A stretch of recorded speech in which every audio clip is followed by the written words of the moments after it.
যুক্তিখণ্ডনে যদি বিপক্ষ দল বলে আগ্রহ থাকলে কি হবে, পরীক্ষা হলে দেখা যাবে 100 ভাগের মধ্যে 2 থেকে 3 জন মেডিকেলে চান্স পাচ্ছে, অন্য কেউ পাচ্ছে না। তাই জীবনের লক্ষ্য নির্ধারণে আগ্রহই একমাত্র বিবেচ্য বিষয় কখনোই হতে পারে না।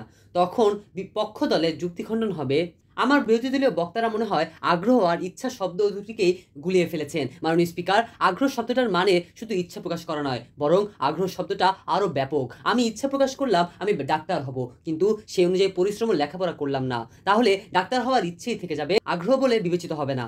আমার যদি ডাক্তার হওয়ার জন্য আগ্রহ থাকে, তাহলে আমাকে অবশ্যই কঠোর পরিশ্রম করে পড়াশোনা করে ভালো ফলাফল অর্জন করতে হবে। এজন্য দেখা যায় অনেক গরিব ঘরের সন্তানেরা মেডিকেল কলেজে চান্স পাচ্ছে, অথচ ঢাকা শহরের অনেক বড়লোকের ছেলেদেরও ডাক্তার হওয়ার ইচ্ছা থাকলেও মেডিকেল কলেজে চান্স পাচ্ছে না, শুধুমাত্র প্রবল আগ্রহের অভাবে। 13 ফেব্রুয়ারি 2024 তারিখে আজকের পত্রিকায় প্রকাশিত একটি সংবাদে এসেছে, মেডিকেলের সুযোগ পেয়েছে গরিব বিধবা মায়ের 3 যমজ সন্তান। 3 যমজ ভাই মাফিউল হাসান, সাফিউল হাসান ও রাফিউল হাসান বগুড়ার ধনুর উপজেলার প্রত্যন্ত একটি গ্রামের বাসিন্দা। শুধু তাই নয়, 2020-21 শিক্ষাবর্ষের MBBS এর ভর্তি পরীক্ষায় সরকারি মেডিকেলে চান্স পেয়েছেন সিরাজগঞ্জের শাহজাদপুর উপজেলার হতদরিদ্র কৃষকের ছেলে Mohammad Ariful Islam. তথ্যসূত্র the daily campus.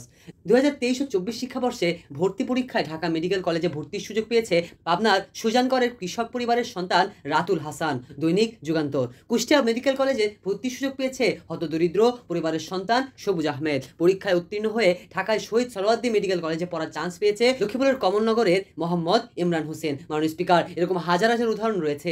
এটি কিভাবে সম্ভব হয়েছে? এটি সম্ভব হয়েছে শুধুমাত্র আগ্রহের কারণে, তথাকথিত ইচ্ছা নয়। আশা করি আমাদের বিরোধী দলীয় বক্তারা তাদের ভুল ভাঙতে পেরেছেন। সকলকে ধন্যবাদ। ধন্যবাদ মাননীয় স্পিকার।